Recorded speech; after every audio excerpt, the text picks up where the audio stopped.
오늘 저희가 읽은 이 말씀은 고맙게도 누가가 1절에 이 말씀의 목표와 해설을 해두었습니다. 예수님께서 이 말씀을 주신 분명한 목표가 두 가지가 있다고 누가는 1절에서 얘기하고 있습니다.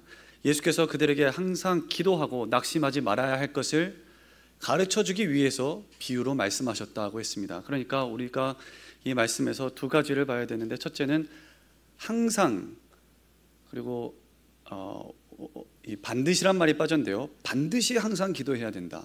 그 다음에 반드시 낙심하지 말아야 합니다. 그래서 오늘 말씀을 살펴볼 때 먼저 이 비유의 말씀을 자세히 살펴보고, 그리고 본문에 나타난 기도의 진리들을 살펴본 후에 마지막으로 이 진리를 붙들고 어떻게 기도할지를 말씀을 같이 살펴보도록 하겠습니다. 본문의 비유에는 딱 두 사람이 등장합니다. 불의한 재판장이고, 그리고 남편을 일찍 잃은 한 여인입니다. 어떤 도시에 하나님을 두려워하지 않고 사람을 무시하는 한 재판장이 있는데, 제가 중등부에서 설교하다가 아이들에게 이렇게 질문을 한 번씩 던지는데요, 얘들아, 사람이 지을 수 있는 가장 큰 죄가 뭘까? 그러면 아이들이 많이 나온 대답이 살인이요. 그래서 살인이라고, 정말 큰 죄죠. 사람의 목숨을 함부로 빼앗는 것입니다. 한 번 더 물어봅니다. 진짜 그게 가장 큰 죄냐 하면 갑자기 자중질환이 일어나기 시작합니다. 사람이 지을 수 있는 가장 큰 죄가 뭔지를 물어본다면 질문을 바꿔서 하나님의 계명 중에 가장 큰 계명이 무엇입니까? 너는 마음을 다하고 힘을 다하고 뜻을 다하여 또 목숨을 다하여 주 너의 하나님을 사랑하라고 말씀하셨습니다. 또 둘째는 그와 같으니 내 이웃을 내 몸과 같이 사랑하라고 하셨습니다. 이 두 계명이 온 율법과 선지자의 강령이라고 말씀하셨는데, 이 재판장은 그러니까 가장 큰 계명의 두 가지를 정확하게 어기고 있는 겁니다. 하나님을 사랑하지 않고 두려워하지도 않고, 이웃을 사랑하지 않고 도리어 무시하는 것, 그게 이 재판장에 대한 예수님의 설명입니다. 그러니까는 선하고 공의롭고 정의롭고 사랑이 넘치는 하나님, 의로우신 재판장이신 하나님과는 정반대 대척점에 있는 사람이 오늘 본문에 나오는 악한, 이 불의한 재판장입니다. 그러니까 예수님이 할 수 있는 한 가장 악하고 완고한 그런 재판장의 모습을 묘사하고 계신 것입니다. 그러니까 이 비유 속에 있는 재판장에게 가서 하나님 앞에 그렇게 행동해서 되겠습니까? 라고 얘기할 수 없습니다. 하나님을 경외하지 않기 때문에. 또 저 사람 처지가 딱한데, 저 사람 불쌍한데 라고 얘기할 수도 없습니다. 중동의 문화를 수치와 명예의 문화라고 부르는데요, 이 무슨 뜻이냐면은 옳고 그름의 어떤 추상적인 개념보다도 공동체나 사회에서 수치심 혹은 명예감이 굉장히 한 사람의 태도나 결정에 중요한 영향을 미친다는 겁니다. 그런데 이 재판장은 수치와 명예를 상관하지 않는다는 사람입니다. 본문에 이 무시한다로 번역된 메 엔트레포라는 헬라어 동사는 부끄러워하지 않는다는 뜻입니다. 수치를 모른다, 부끄러워하지 않는다. 우리 그런 말 하죠. 죄송합니다, 여러분 말고요, 너 어른이 돼서 부끄러운 줄 알아야지. 너 다 커가지고 너 고등학생씩이나 돼서, 이제 중등부 애들한테 써먹는 건데, 너네 이제 초등학생 아니야, 부끄러운 줄 알아야지.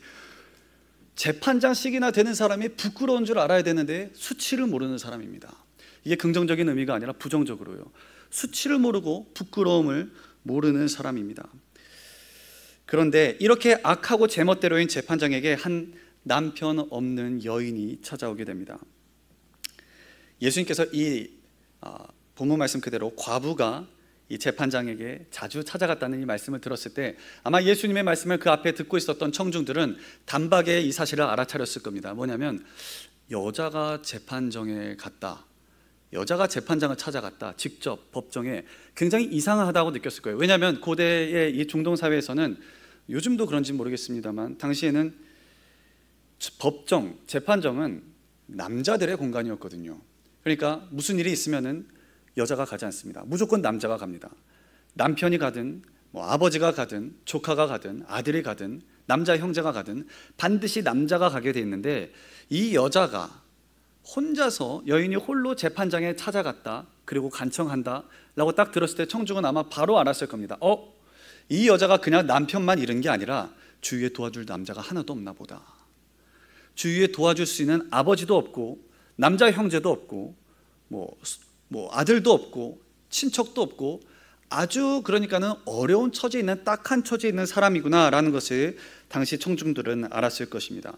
만약에 이 재판장이 선하고 의로운 재판장이었다면 이렇게 딱한 여인의 처지가 이스라엘 공동체 안에서는 굉장히 좀 유용할 수 있습니다. 왜냐하면 구약성경 신명기 24장 17절에 보면 너는 객이나 고아의 송사를 억울하게 하지 말며 과부의 옷을 전당 잡지 말아라.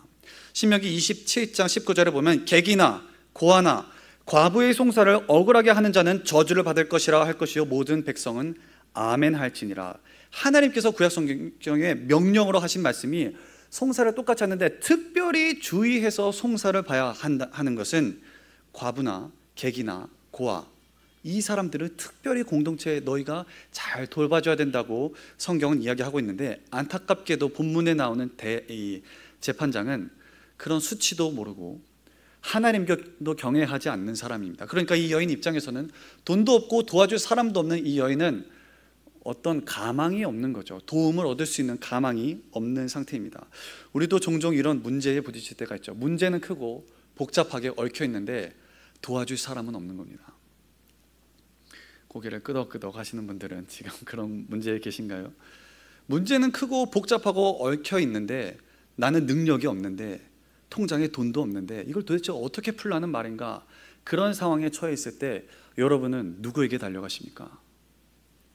오늘 본문의 여인은 이 도움을 얻고자 불의한 재판장에게 달려갑니다. 그리고 간청하기 시작합니다. 나를 도와주십시오.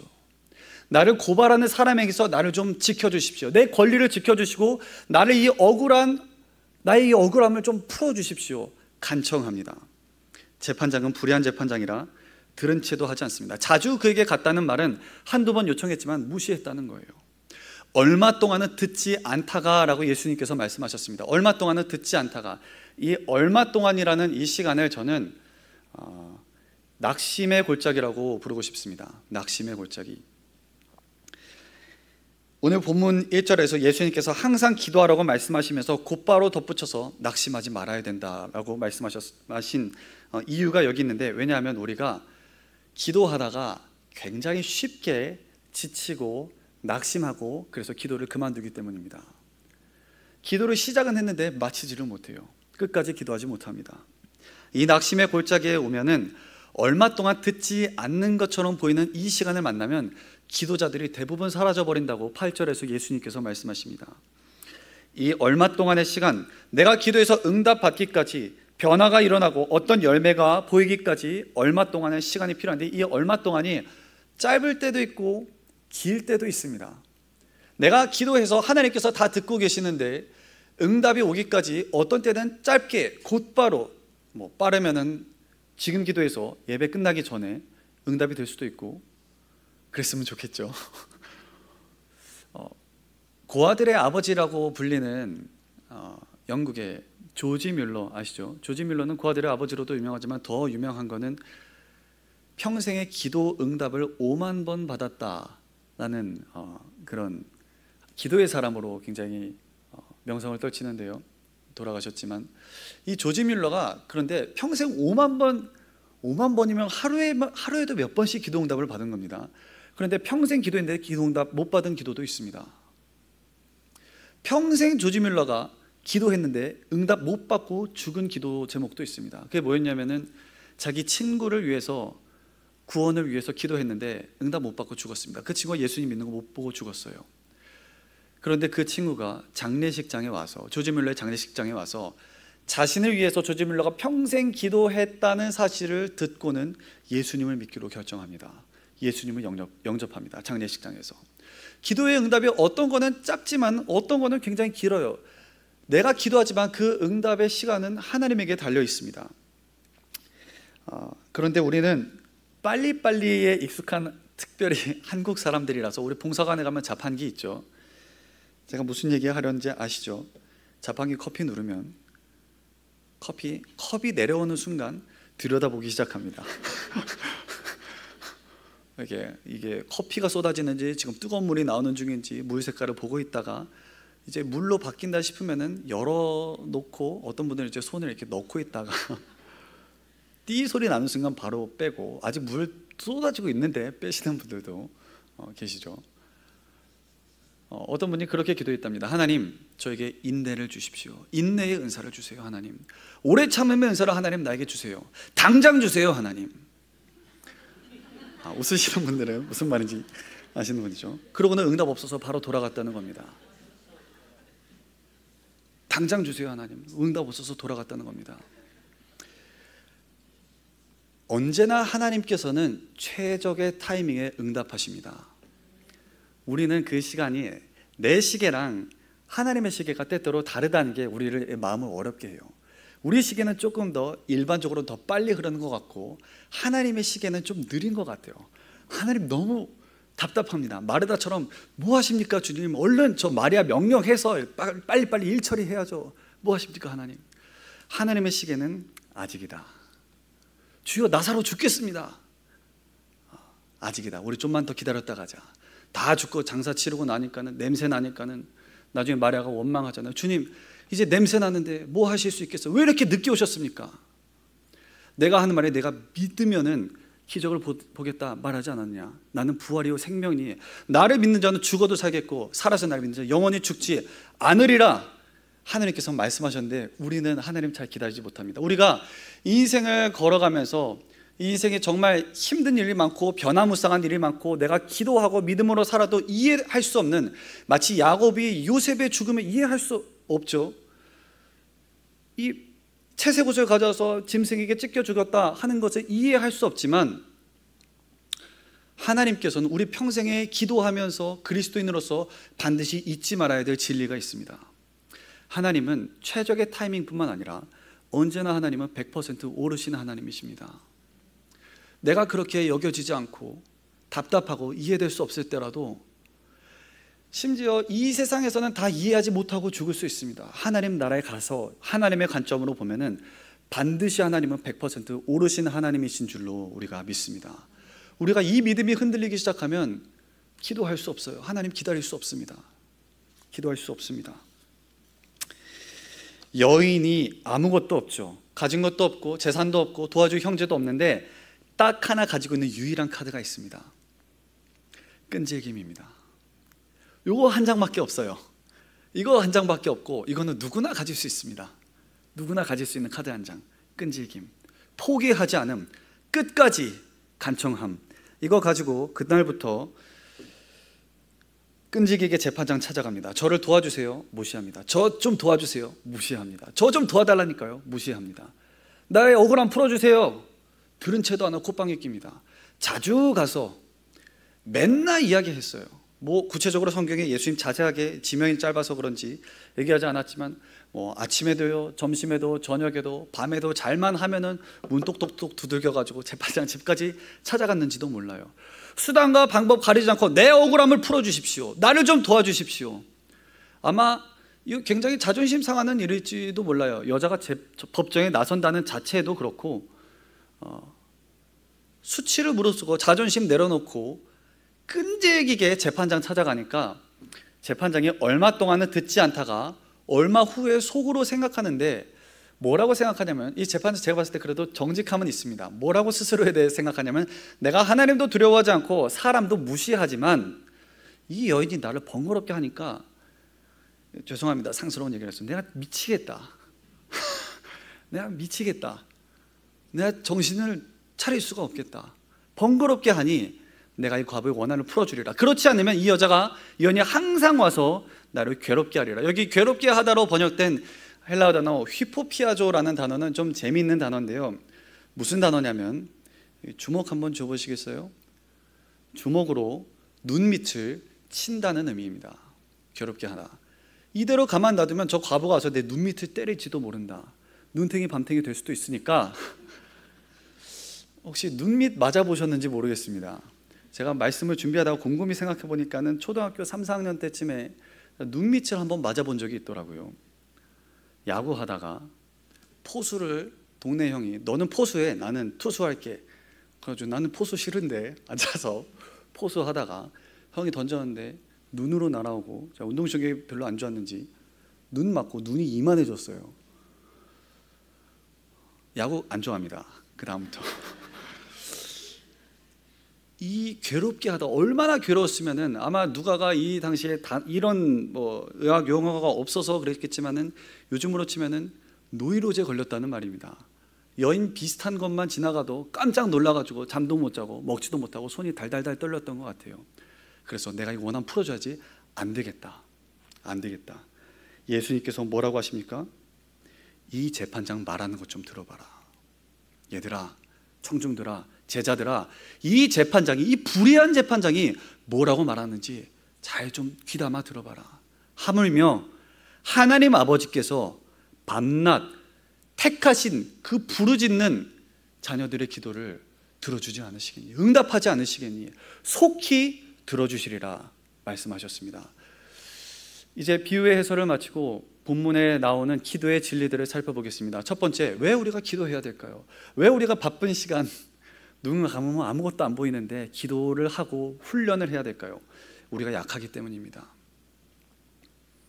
우리가 본문에 나오는 이 홀로 된 여인보다 약하고 미련하면 미련했지 한 치 앞도 알 수 없는 우리들이기 때문에 우리도 기도해야 됩니다. 기도가 아니라면 우리가 어디에 가서 지혜를 얻을 수 있을까요? 어디에 가서 도움을 얻을 수 있을까요? 어디에 가서 힘을 얻고 죄와 싸울 수 있는 힘을 얻고 마귀와 싸울 수 있는 성령의 충만함을 입고 하나님의 전신갑주를 무엇으로 우리가 취할 수 있겠습니까? 기도가 아니면 어떻게 우리가 가진 힘과 지혜와 능력을 가지고 어떻게 사람을, 원수를 용서하고 품을 수 있겠습니까? 내 가족도 내가 잘 못 품는데, 가족이 원수인가요? 내 가족도, 내 사랑하는 사람도 안 되는데 어떻게 그런 놀라운 일들을 할 수 있겠습니까? 기도가 아니면 어떻게 이런 일들을 할 수 있겠습니까? 할 수 없습니다.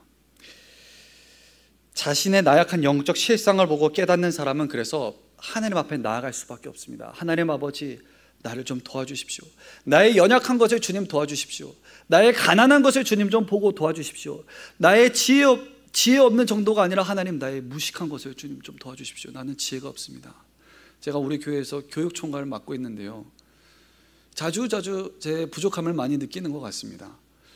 결정을 이제 한 반년 사역했는데 그럴 수도 있지 하지만은 많이 모자란 것 같아요. 다른 것보다 지혜가 많이 모자랍니다. 판단을 해야 되는데 판단이 잘 안 서고 이거 선택했다가 돌아서서 그때 저렇게 했어야 됐는데 많이 모자라요. 지혜가 아니면 어떻게 우리가 이런 것들을 할 수가 있겠습니까?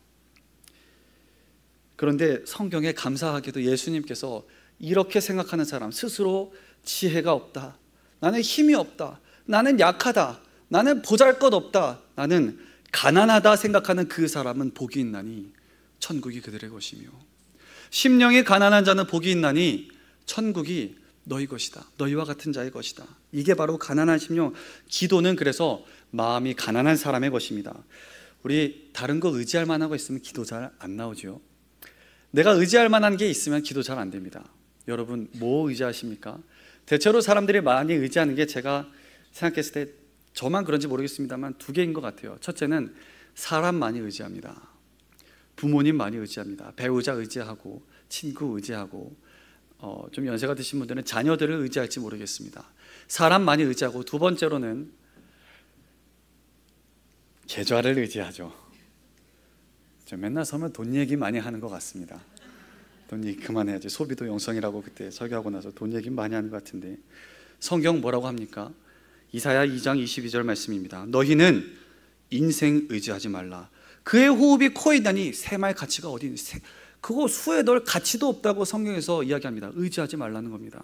잠언 23장 5절입니다. 내가 어찌 허무한 것에 주목하겠느냐. 허무한 것이 무엇입니까?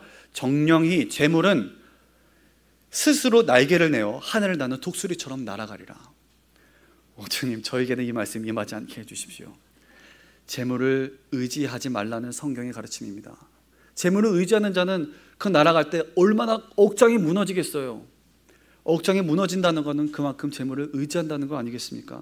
사람도 재물도 의지하지 마시기 바랍니다. 하나님 외에는 어떤 것도 의지하지 마시기 바랍니다. 우리가 왜냐하면 내가 의지하는 그 대상이 흔들릴 때 나도 흔들리기 때문입니다. 여기 제가 강대상이 있는데요, 이런 거 좀 용기가 필요한 것 같습니다. 제가 예를 들어서 제가 이 강대상에 온 몸을 기울여서 한번 의지해 보겠습니다. 예를 들어 마이크 때문에 설교가 안 되는군요. 예를 들어 이렇게 온몸을 다해서 의지하고 있으면은 이 강대상 흔들릴 때 어떻게 되겠습니까? 제가 같이 흔들리지 않겠습니까? 만약에 굉장히 무겁지만 이 강대상이 넘어지면 의지하고 있는 나도 넘어지는 겁니다. 아무리 이거 봤을 땐 사람이 튼튼해 보이고 믿을 만한 사람이고 저 사람 정말 신뢰할 만한 사람이고 이게 내가 이 철옹성처럼 여기는 내 소유가 있다고 의지가 있다 할지라도 그거 흔들리면은, 성경은 그거 의지할 만한 게 아니라고 하는데 그거 흔들리면 나도 흔들리고 그거 넘어지면 나도 넘어지는 것입니다. 그래서 예수님 의지해야 됩니다. 그래서 예수님 의지해야 돼요. 왜냐하면 우리 예수님은 절대로 흔들리지 않고 흔들릴 수 없는 만세반석이시기 때문입니다. 세상 사람들 다 흔들리고 재물들 다 쏟아지고 나라들은 흔들릴지라도, 왕들은 흔들릴지라도 예수님은 결코 흔들리지 않습니다. 그분의 권세는 영영하고 그분의 나라는 영원한 나라인 줄로 믿습니다. 그 예수님은 우리가 무엇으로 붙잡을 수 있겠습니까? 이 두 손으로 붙잡아야 되는데 예수님을 붙잡는 이 두 손이 기도입니다. 예수님을 우리가 전심으로 의지하는 이 두 손이 기도입니다. 예수님을 의지하기 원하십니까? 기도하시기 바랍니다. 다음으로 본문에 드러난 가장 중요한 진리가 있습니다. 이게 제일 중요합니다. 이거 없으면 기도 안 합니다. 저 같으면 기도 안 해요. 목사님 저도 안 하시는데 여러분도 안 하시길 축복합니다. 이거 안 하면 기도 안 합니다. 이거 없으면 기도 안 할 거예요. 정말로 기도 안 할 겁니다. 하나님, 응답입니다. 기도하면 응답이 있습니다. 응답이 없으면 기도할 필요 없습니다. 응답이 있기 때문에 내가 하는 기도 소리를 하나님께서 들으시고, 내가 아무리 작은 기도, 신음소리처럼 그냥 끙끙 앓고 별로 대단한 기도 아니고 그냥 주님 내가 너무 힘듭니다, 내가 주님 지혜가 너무 부족합니다, 하나님 나를 좀 도와주십시오, 내 죄악이 주님 너무 가득해서 나 맨날 넘어집니다, 주님 내가 어떻게 이 죄를 이길 수 있겠습니까? 주님 나를 좀 도와주시고 주님 나를 붙잡아 주세요, 주님 잡을 힘이 없습니다. 기도하는 하는 그 기도를 하나님께서 들으시고 응답하십니다. 응답이 없으면 기도할 필요 없습니다. 그런데 하나님께서 응답하시기에 하나님의 약속이기에 그 약속 붙잡고 우리가 기도할 수 있습니다. 옛날에 어떤 시골 교회에서 시골에는 비가 오면 큰일이잖아요. 다 같이 주일에 모여서 간절히 기도했다. 하나님 비가 오게 해주십시오, 비가 오게 해주십시오. 간절히 전교인이 막 기도했대요. 그 주 수요일이 됐습니다. 수요일 저녁에 또 기도하러 모였는데 기도가 끝나고 밖에 보니까는 비가 장대처럼 쏟아지고 있대요. 교인들이 아무도 못 나가고 우산이 없어서 그러고 있는데 뒤에 한 할머니 권사님께서 탁 우산을 펼치고서는, 할머니 어떻게 비 올 줄 아셨어요? 이게 뭐 비 안 온다 그랬는데 할머니 어떻게 아셨어요? 기도한 사람들이 우산도 안 가지고 다녀? 기도했는데 왜 우산 안 가지고 다녀? 혼자서 또 사랑은 없으셨나 봅니다. 혼자서 우산 쓰고 갔답니다. 뒤에서 한 교인이 보고서는 진짜 응답될 줄은 몰랐죠. 진짜 들을 줄은 몰랐죠.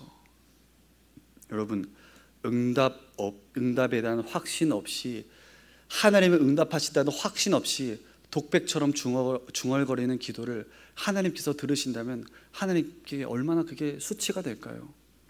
내 자녀가 기도를 하긴 하는데 기대감이 하나도 없다면, 변화에 대한, 응답에 대한 확신 없이 그냥 중얼중얼하기만 한다면 얼마나 그게 하나님에게 수치가 될까요?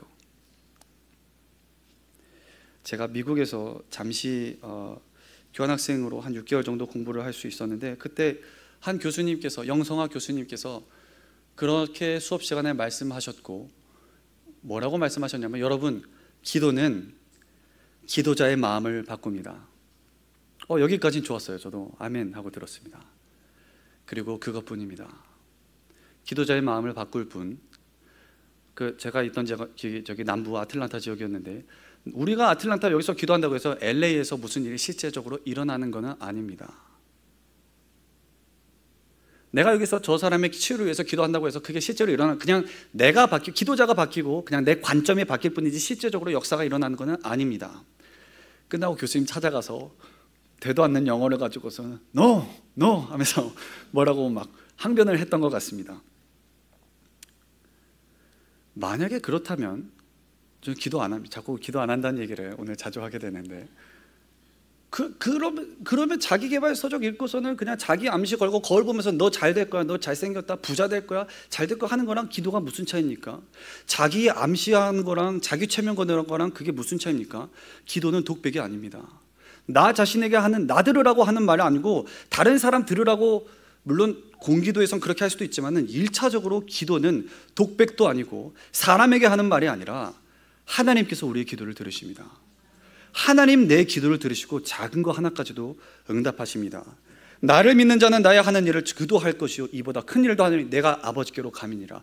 우리의 기도는 우리 자신의 마음을 바꾸고 관점을 바꿀 뿐만 아니라 실제로 역사를 일으키고 기적을 일으키고 죽은 자를 살리고 치유를 일으키고 귀신을 쫓아내는 권능이 있는 줄로 믿습니다.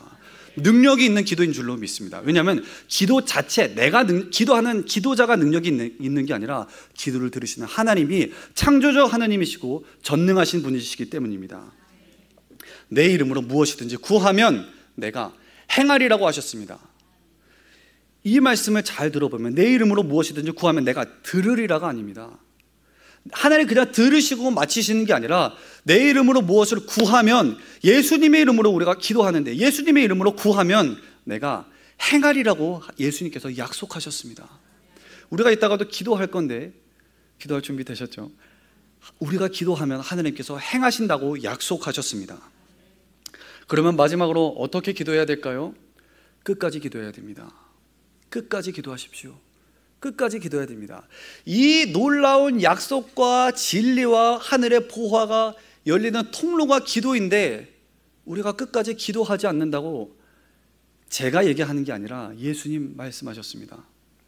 저는 8절에 나오는 이 예수님의 말씀에 예수님의 안타까움과 아쉬움과 슬픔이 묻어 있다고 믿습니다. 그러나 하나님께서 속히 응답하시리라. 그런데 얘들아, 제자들아, 인자가 세상에 올 때에 세상에서 믿음을 보겠느냐? 인자가 세상에 다시 올 때에 세상에서 믿음을 보겠느냐? 여기서 예수님께서 말씀하신 믿음은 그냥 추상적인 믿음이 아니라 그 믿음입니다. 그런 믿음입니다. 누구와 같은 믿음이, 이 본문에 나온 이 과부와 같은 믿음입니다. 이 홀로 된 여인과 같은 믿음을 가지고 끈질기게 끝까지 기도하는 믿음을 가진 사람이 내가 다시 올 때에, 인자가 올 때에 그런 믿음을 가진 제자들이 있겠느냐 하는 것입니다. 다들 어느 정도는 기도합니다. 한두 번은 기도해 봅니다. 나도 옛날에 다 기도해 봤는데 되는 것도 있고 안 되는 것도 있더라고. 한두 번 기도합니다. 그러다가 멈춥니다. 기도를 시작을 했는데 끝까지 기도하지는 않습니다. 기도하다가 멈춥니다. 어느 정도까지 기도하다가 멈추면 하나님의 역사도 멈춥니다. 저는 항상 부흥의 때가 하나님 입장에서는 준비되어 있다고 믿습니다. 오늘이라도 하나님께서는 놀라운 일을 행하시고 부흥을 주시고 부흥의 불을 이 땅에 내려주시고 우리 교회에, 이 나라에, 세계에 부흥을 주실 준비가 됐는데 문제는 이 땅에서 우리가 받을 준비가 안 됐다고 저는 믿습니다. 하나님의 때는 언제나 준비가 되어 있고 하나님의 불은 언제나 준비가 되어 있고 기름 부으심, 은혜, 사랑 쏟아 부어 주실 것들은 준비가 되어 있는데 땅에서 받을 만한 정결한 그릇, 믿음의 그릇이 준비가 안 되어 있기 때문에 우리가 생각하는 것만큼 기대하는 것만큼 역사가 나타나지 않는다고 저는 믿습니다. 엘리야는 갈멜산상에서 열왕기상에 보니까 비가 오게 해달라고 기도할 때 7번 기도했더라고요. 실제로 그 과정을 성경에 자세하게 기록하고 있습니다. 한 번 엘리야가 기도하는데 간절하게 그 무릎 사이에다 머리 넣고 간절하게 기도를 하고 사원에게 가서 무슨 일이 있나 한번 봐라. 아무 일도 안 일어났어요. 엘리야 같은 영성의 사람, 하나님의 사람도 한 번 기도했는데 아무 일 안 일어났습니다. 2번 기도해도 아무 일 안 일어났어요. 잘 아시죠? 7번까지도 아무 일도 안 일어났습니다. 7번까지는 아니고 6번까지도 아무 일도 안 일어나요. 7번째 돼서야 사안이 와서 이런 말씀 드리기 좀 그렇지만 저 먼 바다에서 큰 건 아니고 손바닥만한 구름 올라오던데요. 엘리야 같은 사람이 7번 기도해서 손바닥만한 구름으로 응답을 받았다면 우리는 왜 3번만 기도합니까? 우리는 왜 5번 기도하고 멈춥니까? 1번 기도하고 2번 기도하고 왜 응답 없다고 왜 전도하고 다닙니까? 7번, 8번, 70번이라도 예수님 응답 된다고 했으면 응답 되는 줄로 믿습니다. 왜냐하면 이분 거짓말 못하시는, 불변하시는, 어제나 오늘이나 영원토록 동일하신 분이시기 때문입니다. 끝까지 기도하시기 바랍니다. 기도하면 내가 행하리라 예수님 약속하셨으니 이 약속의 말씀 붙잡고 끝까지 기도하시기 바랍니다. 이제 함께 찬양하도록 하겠습니다. 여러분, 기도하실 때 어떤 제목이든 끝까지 기도하시기 바랍니다. 우리 기도할 때 저는 그런 항상 불안감이 있어요. 근데 내가 이거 잘못된 기도 제목으로 기도하는 거 아니야? 그럴지라도 끝까지 그 기도 제목 붙잡고 기도하십시오. 포기하지 말고 기도하십시오. 왜냐하면 기도하다 보면 성령님께서, 그게 혹시 잘못된 기도라면 기도하는 중에 주님께서 그 기도를 바꿔주실 줄로 믿습니다. 기도하는 가운데 우리의 믿음을 키워주시고 하나님의 마음을 아는 기도자들이 될 것이기 때문에 무슨 기도 제목이 됐건 끝까지 포기하지 말고 기도하시기 바랍니다. 그래서 우리도 기도했을 때 하늘의 비줄기가 쏟아졌으면 좋겠습니다. 예수님께서 다시 오실 때 이런 믿음이 여기 있었구나, 너에게 그런 믿음이 있구나, 인자가 세상에서 다시 올 때 이런 믿음을 보지 못할까 걱정했었는데, 염려했었는데 우리 안에서 그런 믿음을 볼 수 있기를 바랍니다.